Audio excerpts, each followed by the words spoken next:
Okay,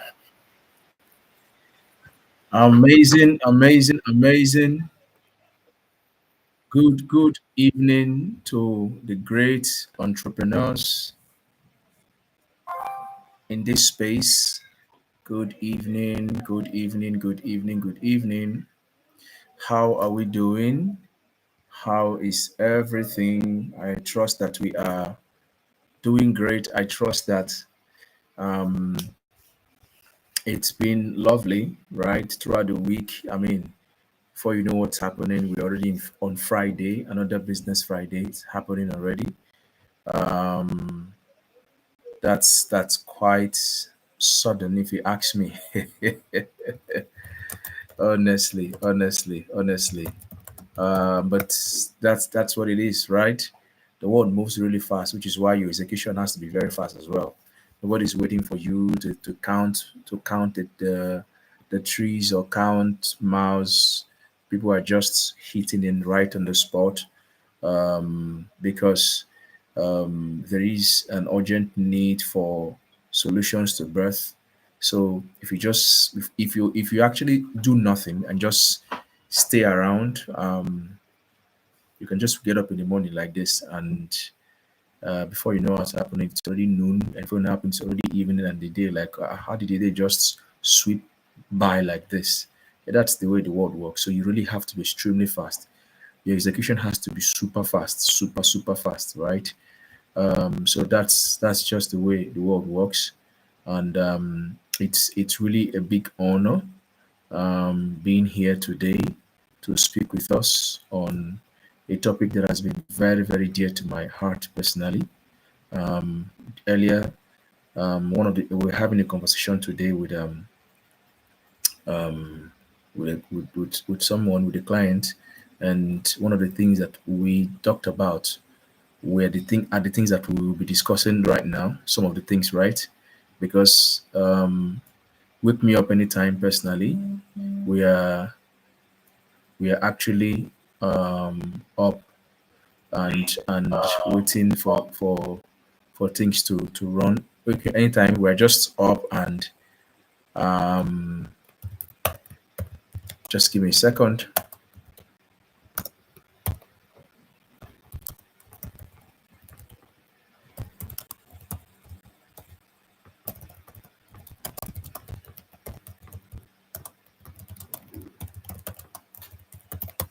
Sorry, please. Just trying to put this together. By the way, how did you do today? We've been apologizing over time regarding timeliness, and today we didn't want to break that. But I think we came in just about 6 minutes later than we should have started by 500 dot sharp. So we're still making some improvements. By by next week, by the grace of God, we should kick off 5 on the dot, 5 on the very dot. Yes. So it's really lovely. I must say it's really lovely.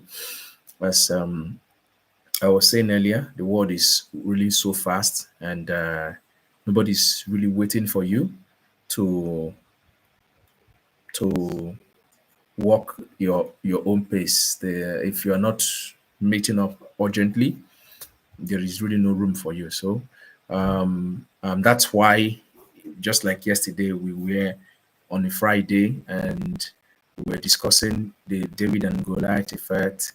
You know how you can be able to win as a small person in a large market, right? How you can be able to make things happen. And right now, we're already here today to discuss something more interesting. And all that. So that's just the way it is. And I hope that we had the chance to implement some of the things that we shared last week. It is very vital that you don't just listen, you are also able to implement. You really take your time to do these things. It is terrible when you hear things that you are unable to implement. The massive reasons why the world is where it is today, and there is just the 1%, taking over the resources of the 99%. The Pareto principle, the inequality in the world is because only the 1% are disciplined enough to do what they have learned. The 99 actually hear. In some cases, the 99 don't hear, don't know at all. So there's a case of I don't even know that this is what to do. And some cases, some do know, but for some the village people reasons are unable to implement.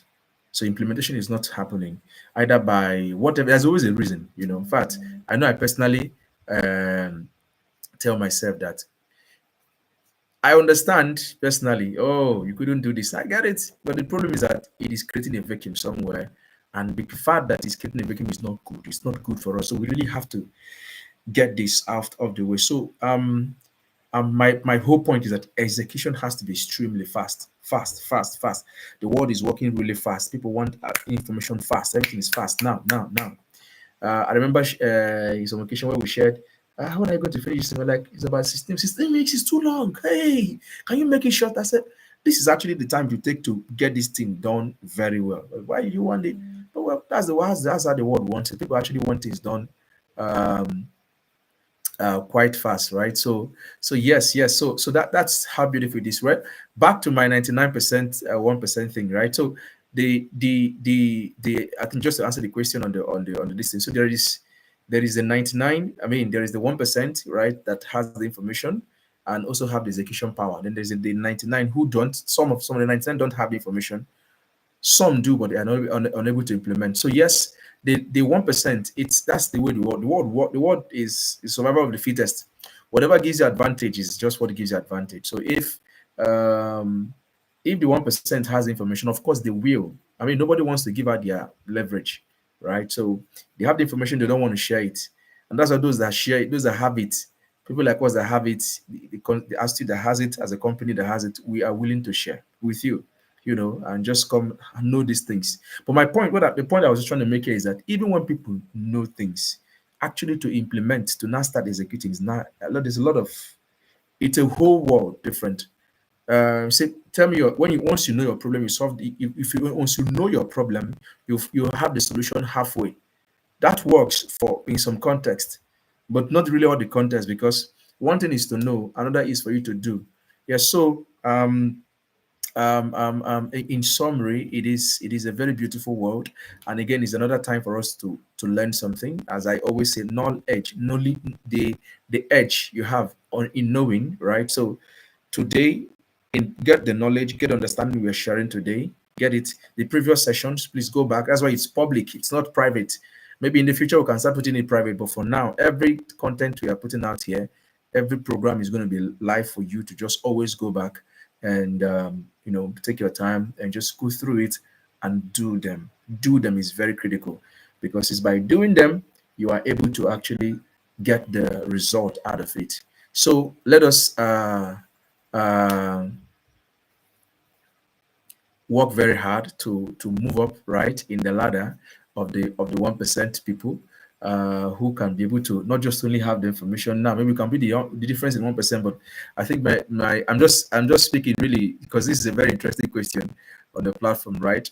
The people will always never want to give up their leverage, whatever it is that makes them stand out and be on top. They just want to keep it. So if it means holding information, which of course it means holding information, they will keep it from you, and you can just be around them, but you really never know. But that's why you're here in Business Friday, where everything is said the way it is, raw for you to hear, and all. And we've made a promise that as we progress, we just want to see some traction before we start bringing in um, um, business owners who have gone through the hurdles of doing business. I mean, people who have gone through the query. I was sharing something with who was that? Is it on this platform or so? But I think it was someone I started within the week or so. I was sharing the hurdles of being a business owner, right? How much is not a very interesting place to be. I mean, I would rather be receiving salaries, not worrying myself as to where the next salary is going to come in. That doesn't concern me as long as I'm paid what I want to be paid fully, full stop, right? But sitting down and carving how a business should be successful is a lot of work. Is a lot of work that requires. So when people have gone through the process of building, because when you want to start, when you have your idea, want to implement it, it's a lot of work. When you have reached a point where you are now already, you know how a plane, you so first of all at the tarmac, and then as you set off, you are now accelerate. I mean, moving. Once you get to a point where you now begin to soar, right? That point where the pilot is going to now the seat belt sign is going to go off, and then um, the attendants will now start attending to people, give you the snacks or whatever they have. At that point, you are now at the cruising level, right? People can so when you get before you can get to that cruising level, it takes a lot of work. And so we are hoping that as we progress, we will have business owners who are coming. There are a lot of them that are friends to us who are going to come around to share the nitty gritty, the pains they've gone through in the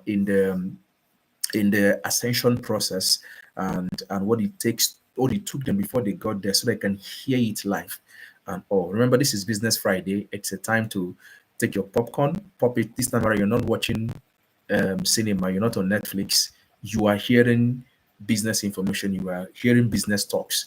Just sit back, relax, and enjoy what we have to share with you right on time. So today, we're discussing something very beautiful. It is on the back of what we discussed last week, which was on the talking about David and Goliath effect. And again, please go back and listen to that wonderful audio. It's really going to bless you. Program is really going to bless you a lot. So today we are looking at scaling your business, right? But this time around, scaling really, really smart.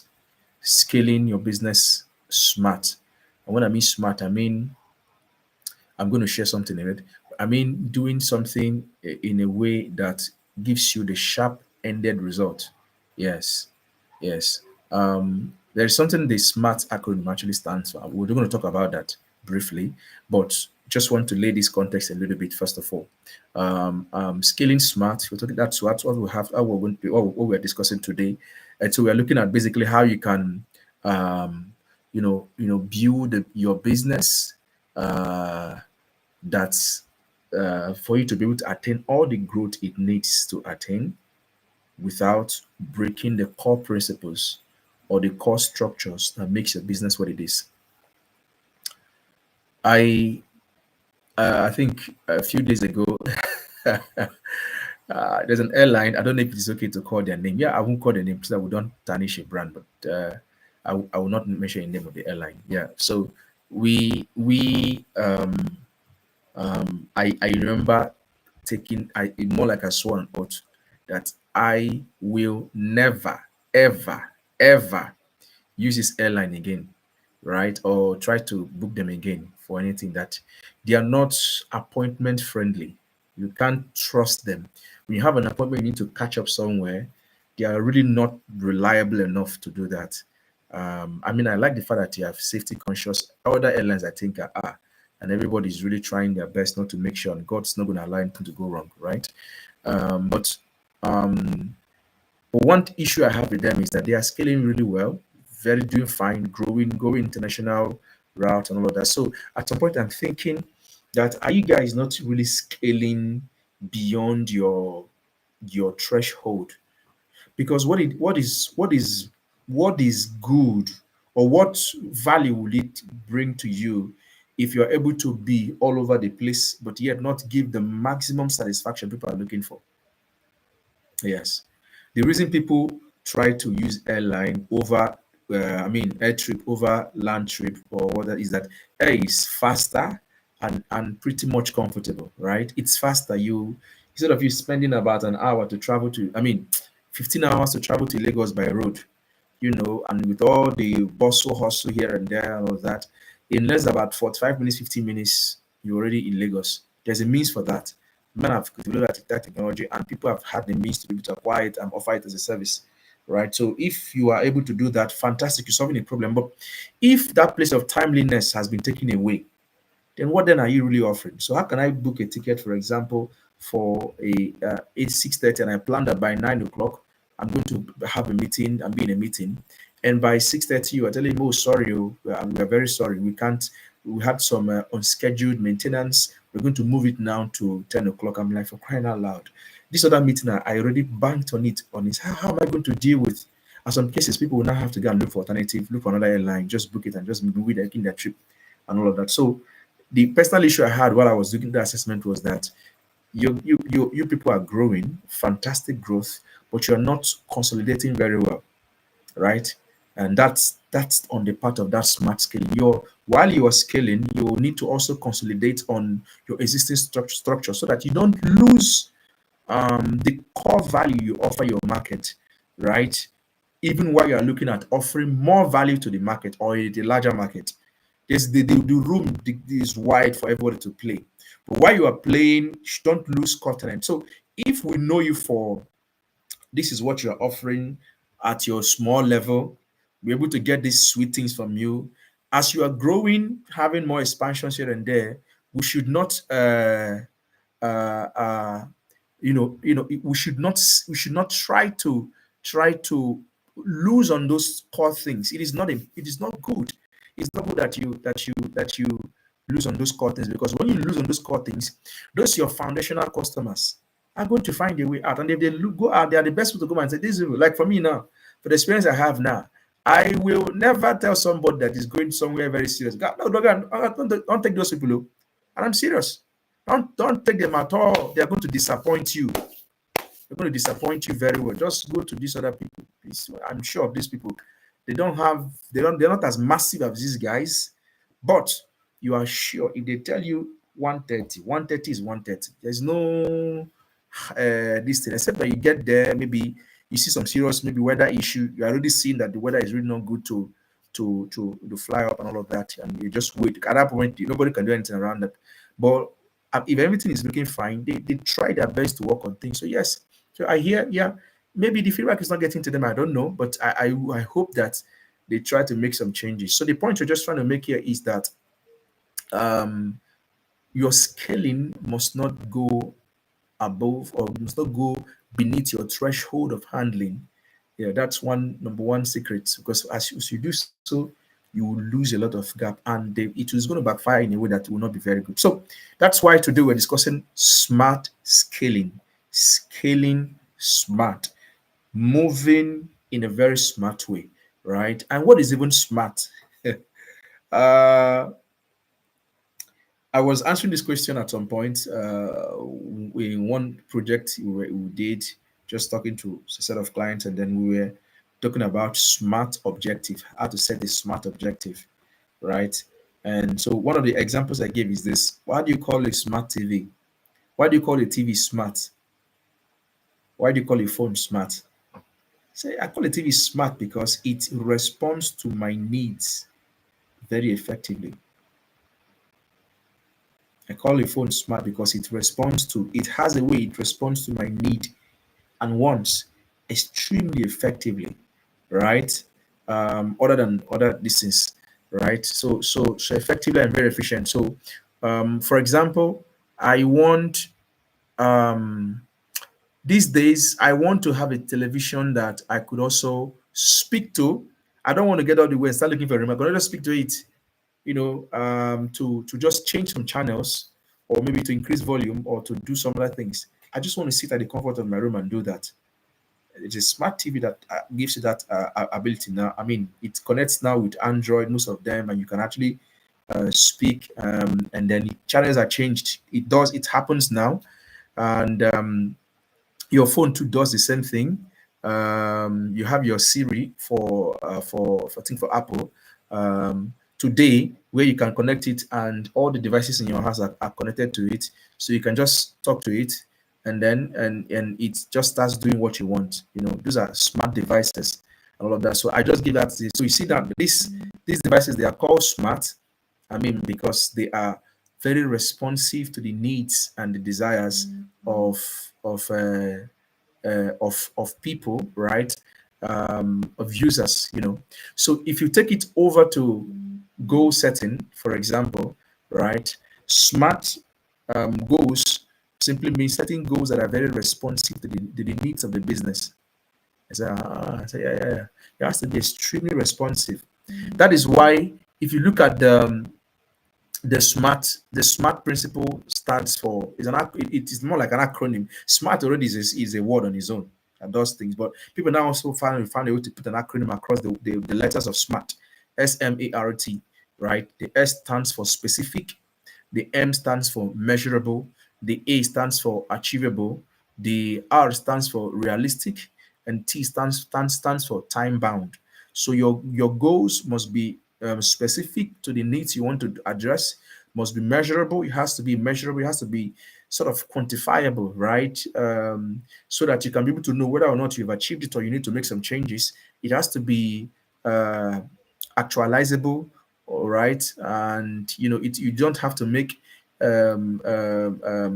goals that are not far away from the context of what you want to deal with. It also has to be realistic to the existing conditions around what you're trying to solve. For example, you can't say that you, as a business that is having a revenue of 100 million, for example, um, for the past 3 years, and in the next year you want to move from 100 million to 100 billion, right? That's 100% increase. 100 million to, you multiply by another 100 again, and all of that. Just 100 a 100 million to 100 billion, for example, or a 1 billion. 1 billion is actually much easier. In tenfold, 100 million in tenfold gets you, but just like 100 billion, for example, just let's just put it that way, right?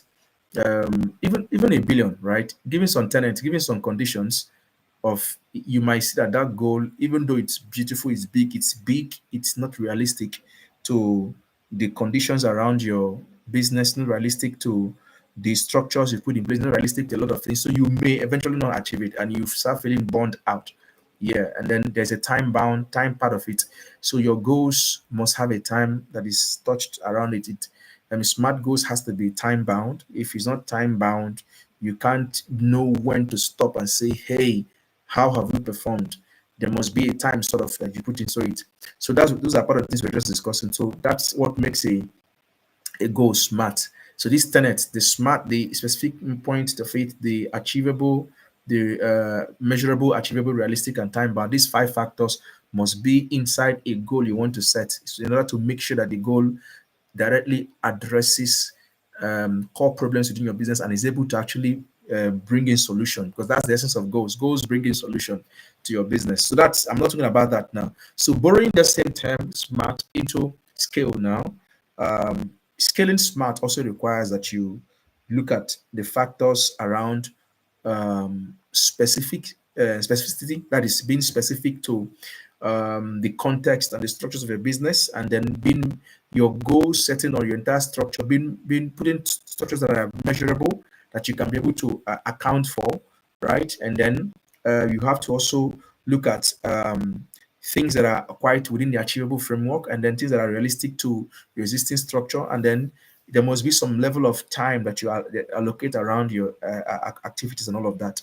Yeah, so that's largely. So we're trying to borrow that. Although in this kind of context, the smart here is not those acronyms here. It is just the word smart. The word smart means basically just trying to say that something is more efficient, more effective, basically.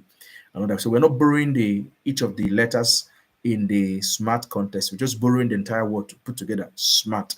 So your scale must be smart. So there are a lot of ways to achieve a scaling in a smart way that enables you to grow and not break the backbone of your business.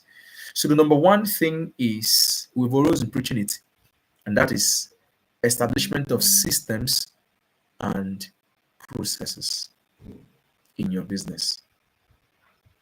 People of God, hear me, and hear me very well.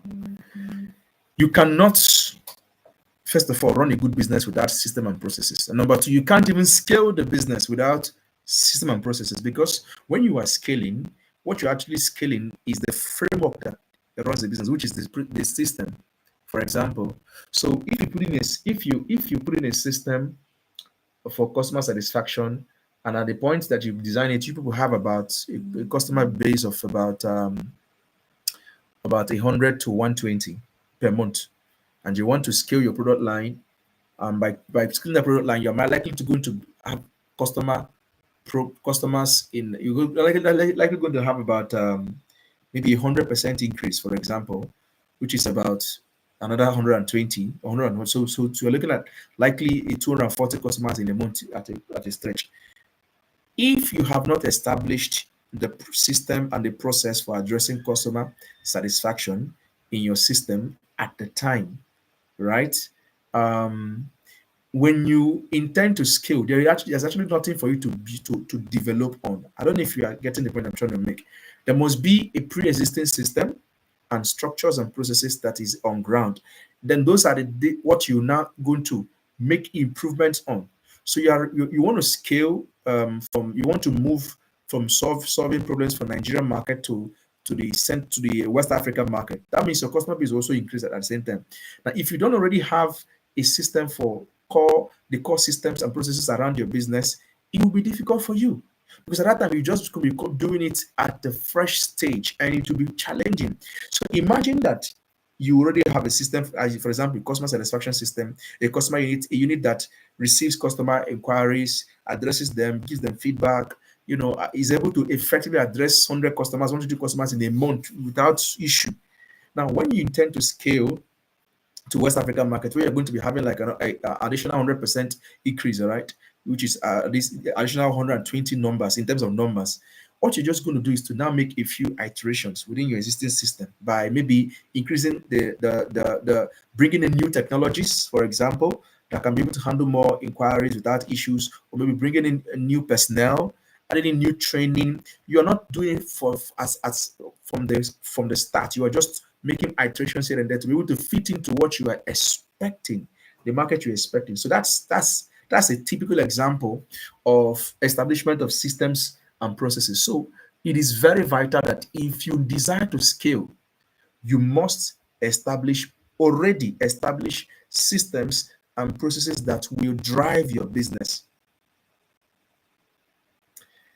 You know,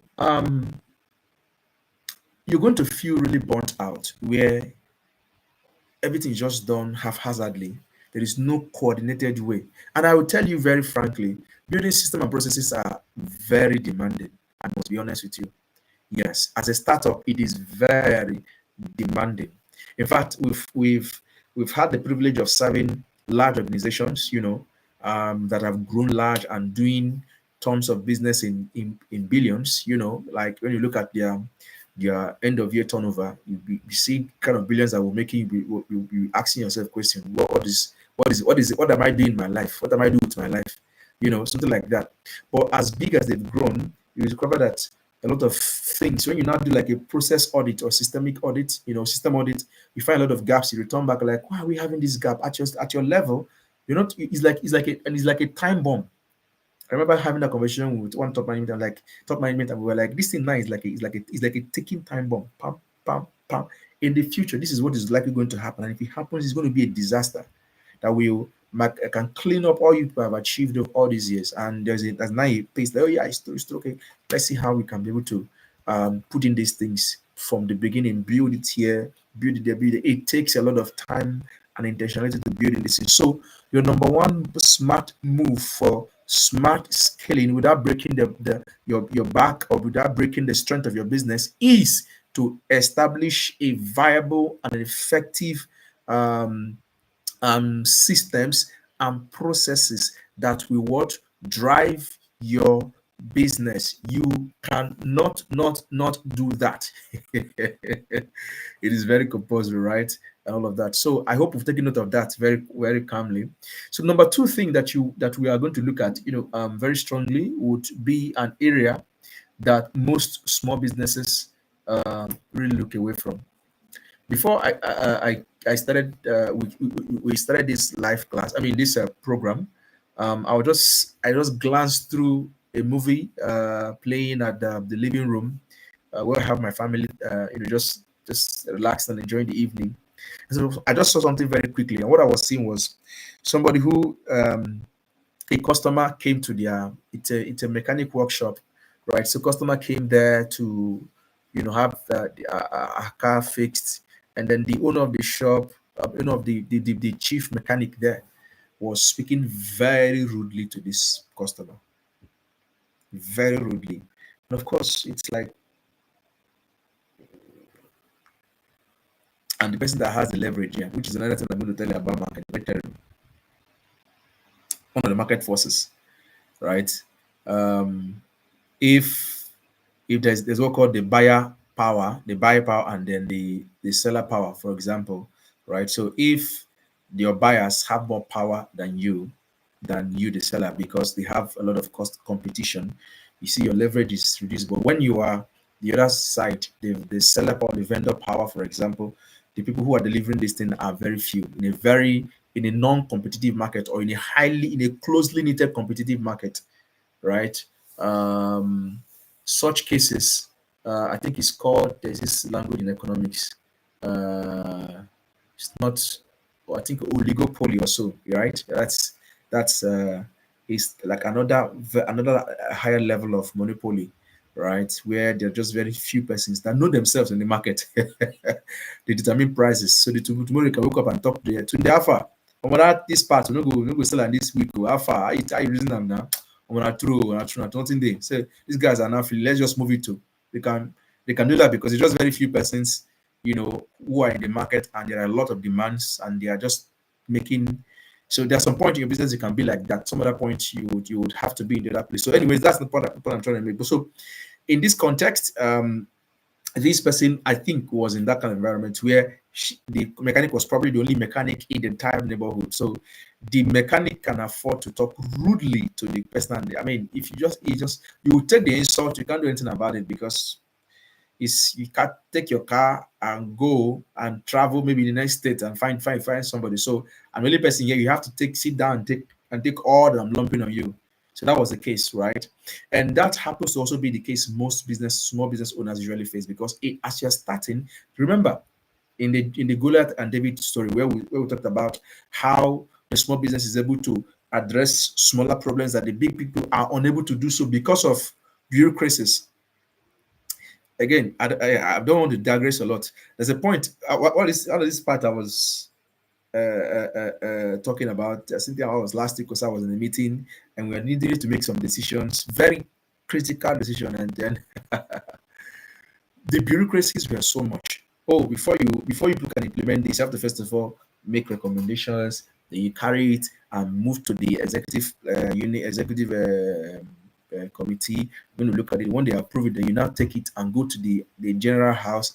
Once the general house now approves it, then you now return back and start implementing. I'm like, for crying out, for something we need to do today, tomorrow, we have to go through all this length. So I said, imagine it's just in my own house. Let's say it's in my own only house now. I don't need to go through all this. I just quickly address it.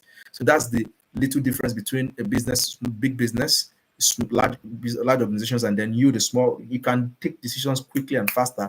There's the count. A lot of protocols has to be taken before they make decisions, and before they do that, sometimes it depends on what they are trying to solve. It can take up to months. You can hear things like, what if about 6 months or a year to get approval, to walk through the approval process of both the board, regulators, and so many things before we're able to implement this one thing. In that 1 year, a startup has just moved very fast before you even start. So those were the things that really helped the likes of OPay, Money Point in the fintech space. Before the bigger guys, your normal commercial bank could make some changes to your unit that would be able to solve problems just the way these guys have really taken move. They did their own, these things are not, at some point they started banning them, because when they started making waves and solving core problems, for those within the investment place, SEC started coming to hold some guys. CBN started becoming very hard on one or two persons. Usually, innovations is always moving faster than regulation. That one is fact. Innovation moves faster than regulation, right? So these guys have already innovated, made moves, and all of that before the regulator started saying, hey, all of that. Anyways, the point I'm making is the fact that they are small, they're able to quickly address core problems, and they are now in our heart. Now there is no almost every what do you call them again? Maybe for example, there's a name, the general name I call, but both the Uber, already, almost all of them, they use OPay. They tell, that one you go get your lot. Nah. No, try use I don't want to call a bank name now. Okay, I've called the fintech people. But don't try use this other bigger bank. Oh, your money feel reach one day before it comes. You and customer be quarreling. But OPay now, you go get your money now. So all of them have gone to an open OPay account. So money can now come into OPay, and then you can now move it from their OPay to their other account. So you see, Ope, in that process of money coming and you moving, they made their own money. Very simple. So you see how they just moving themselves. They're not that big. That's why they don't have big structures. They're not the other big guys that you can have 10,000 branches across Nigeria with 10,000 ATM. It's not there. They're not there to solve they're not in that space for you. So you guys are doing that. They do not just be technology to make sure they collect payment, transfer payment very easily, and all of that. So with that, they made their cuts, they moved out. So that's a really good example of David Goliath effect within the in market space. But moving away from that, you know, a small business, you have the leverage to actually do all of that. But the problem now is that when most people come in, maybe because of personality concerns, you are unable to provide a very reliable customer service. And that leads me to the second point for scaling smart is that you must focus on effective customer satisfaction and retention. Yeah, yeah. I mentioned earlier that while you are trying to scale, move higher, do the big button, don't lose your original touch. If it's going to backfire heavily. And that's why if you don't build structures in place, you will definitely make that mistake of losing things. You will make that mistake. That's very definite. All right.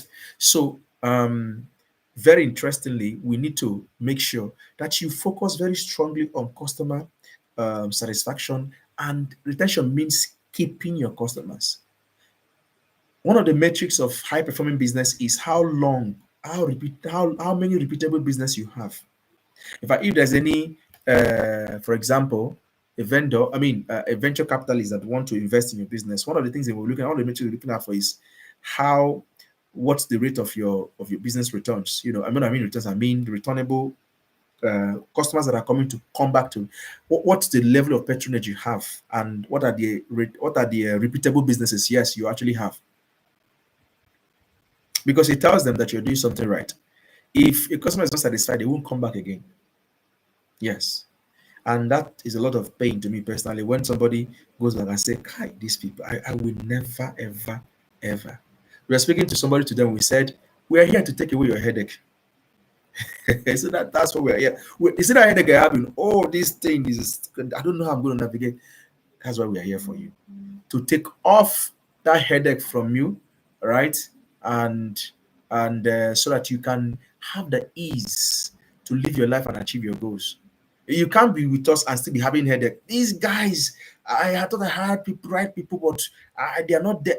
No, no. As in, I know personally for me, I will never personally allow you to feel headache. You brought us on board as a consultant to help you address problems. So you need to sit back, put your seatbelt, relax well, take your popcorn, go for holiday. We'll do the job so that you can be happy and all of that. So while we are doing that, why we're trying to do that is that so that every time once you remember this solution or you have this problem, I have a go-to. I just give a call. There's a lot of joy we have when we receive calls and say, "Oh, thank you so much. I just referred it to somebody now. The person is going to call you. Please help me to help them." All that. It gives us so much joy when we are having that case and all that. So, anyways, you must ensure that you work so hard to retain your customers and provide them optimum satisfaction. It's very, very vital. Very vital. In fact, as I'm speaking to you right now, I remember a few customers that I made a promise to see. I'm coming back to you on something like. I just remember right now. I've not. So I'm taking notes. I'm personally taking note that once we are done now, there's somebody I'm just going to make a call to just call back there. There's a promise I made somewhere, and I'm not sure if I've not fulfilled this in terms of, oh, this is what we want to do for you so that you can be happier and all of that. And so just took note of that now, right now, as I'm making this statement there, because it is important. Just put it in the other way. If you are somebody trying to buy and there's somebody who puts your need on their chest and say, let me solve it for you. You will, there's no way you will not always return back to them. So scaling smart, you need to have your customer base intact. That's the essence of it. If the customer base is intact, you can move as high as in fact as you want to move, and you don't lose them. Right. And in fact, your scaling will even solve more problems for them and all. So that's something that we need to, as a small business, please do not be Let me say this very clearly. As a small business owner, please don't carry your personal attitude into your business. I beg you, don't do that. If you're somebody who does not like people to talk to them anyhow, I'm sorry, don't carry it into it because we will talk to you anyhow. We will might likely even insult you in the process. Of course, as a vendor, there's some things you can't take anyways. If a customer is becoming a bit rude, you can quietly and gently go away from that. You know, there's a lot of things because you're not of course you want to put a put something around your brand. But I'm saying that for those businesses you've accepted to do right and all of that, you must give it your entire. Your personality must not come in the way of your business success. It's not going to be good at all, right? And all that. So you must make sure that. So that's one thing. Business, small business, because you are the founder. As a founder, you are in the inside entire thing. So because you're not putting systems and structures in place, a lot is still revolving around how you think things. If you don't think things in a very if you're not very open minded to allow things to happen in a certain way, you may eventually not give your business the best result and all of that. So uh the point we're just trying to make here is while you are scaling, ensure you don't lose your customer base. And one of the ways not to lose them is to bring in the cultures, value, personalities that will retain your customers as often as they need to be with you. It is very, very, very key and vital and all of that. So we are winding down very soon. But just before we do so, I have just a few more points to lay out on this same context. Another point again that is very vital to maintain when trying to scale very smartly is your bloodline. What is your bloodline? Your money, your paper. Financial discipline is a must have. Is a must have as a small business owner. Financial discipline is a must have because as a small business owner, you are at the temptation of eating, uh, spending on whatever enters the account of your business. You are very, very, very, very, very. It always happens. That's why you see startups. They burn a lot of cash because it's just going to happen. You're going to make some mistakes. You're going to make some bad investment. You're going to make some bad financial move.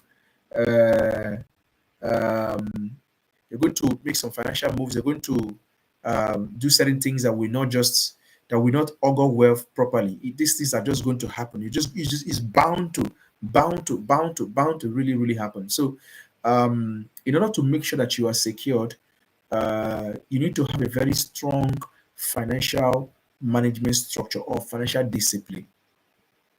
In fact, you can't scale without money.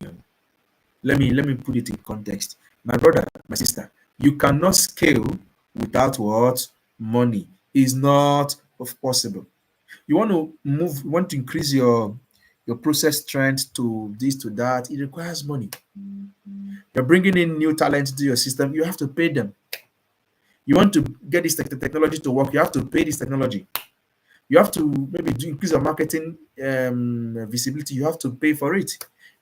Every single thing requires money. Hey, well, I don't want to share so much around this, but man, it is a very tough place to be in as a founder, in a business or this thing. But it has to, you really have to imbibe that financial management. If you do not, it's going to cause some problems, heavy, heavy problems, heavy problems. So, what are you going to do? For you to do that is that you're going to of course find technologies or find means, find people, find ways to increase your financial management strength and discipline and structure. Some of them might involve, maybe you might have a financial coach like Astute, you know, although we're not really financing coaching you, but yes, we're here to actually help your finances, help you make decision with your finances so that you can make the right, you can't spend wrongly. Remember, there's a story I shared with us one time, where I mentioned that I asked for a certain amount of money, very huge, from one big Odo, and I thank God every day that money did not enter my hand. It was because if I spent that money the way I had planned, I will be regretting every bit of it today. Because I will burn that cash. I will.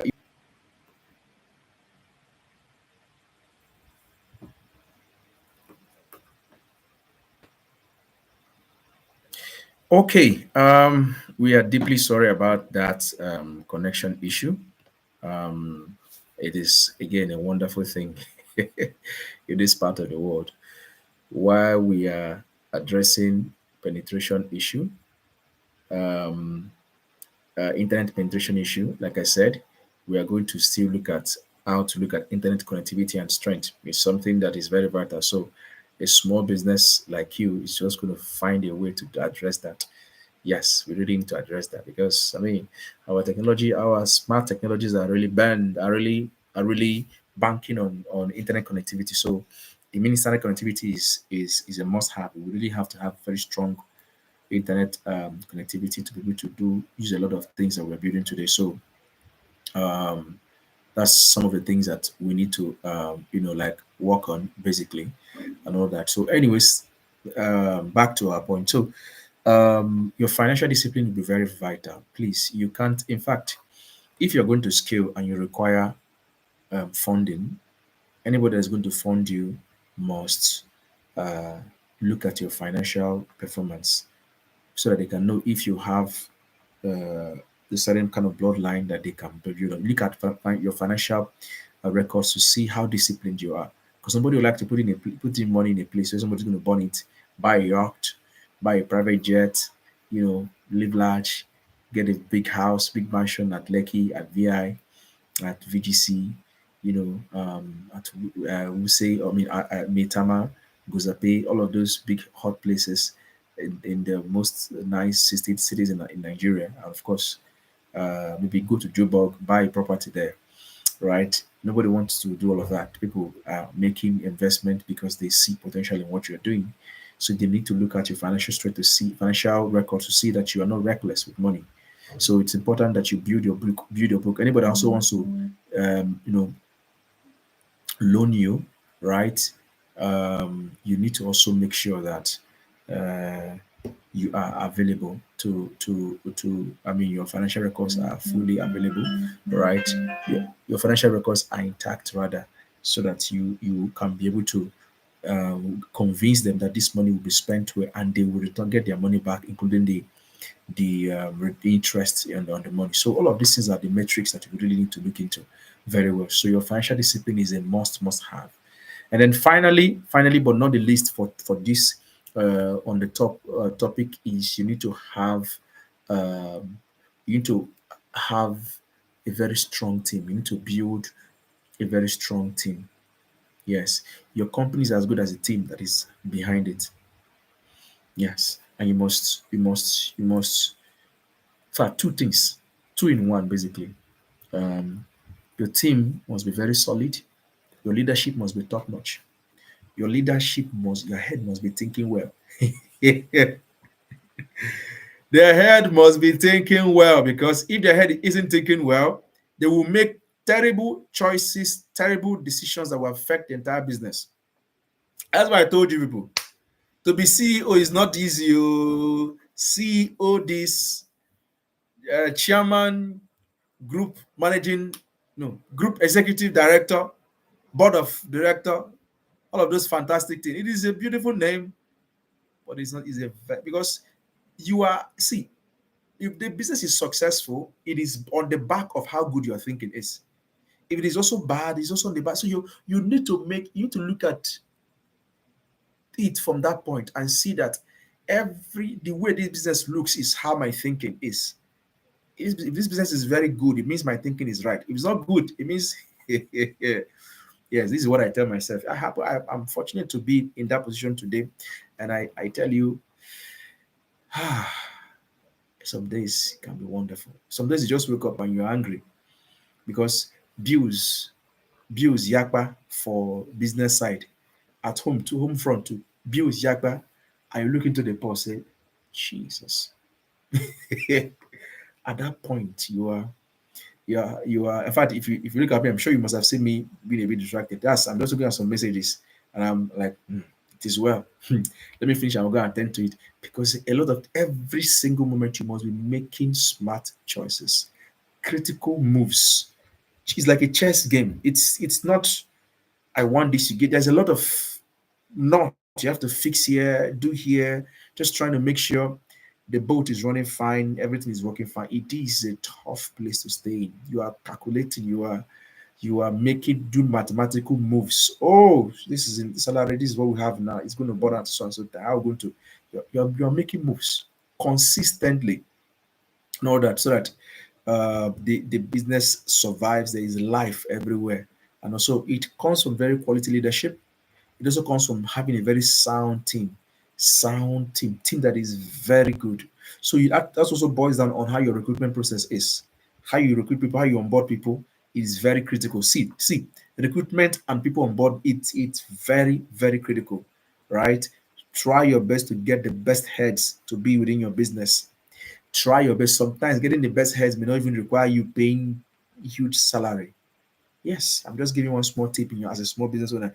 Even so, there's some best hairs that you can't actually afford. You can't pay them. That's the fact.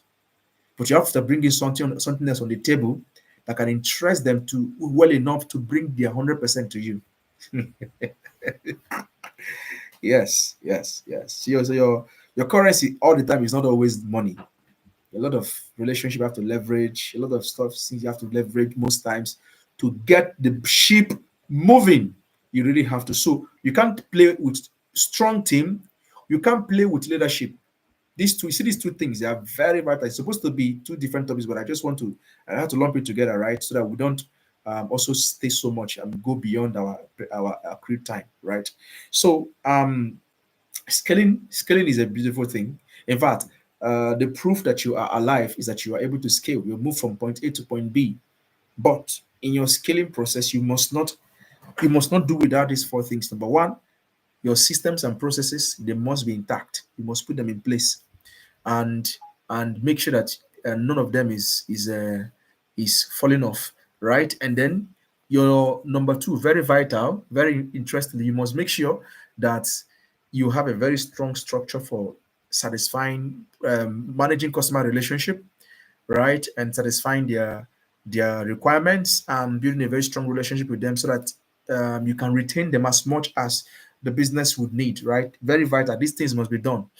And then thirdly, you must have a very solid financial discipline. Very, very solid financial discipline. It must be very solid. If you don't have good financial discipline, it's going to really affect how you can be able to scale. You can't scale without your bloodline, which is your finance, your money. They said cash is king. My brother, cash indeed is king in the business world. In fact, in the normal world, everywhere world, yeah, the man that has the cash has the power. No, has some power. Yeah, I will explain why I had to circle back on that a little bit, right? But the man that has the money and knows how to spend the money is the one that has the power. Yes, because there are money misroads. Yes, yes, yeah. But money too is also a tool for work, and it is a tool that you have to effectively and smartly deploy to get to the right result. That's part of the discipline I'm talking about. Then finally, would be having a very strong team and having a very reliable leadership to guide your business. These are the vehicles that you need to climb on to be able to build a very smart business, to be able to, or rather, to be able to scale your business smartly and all.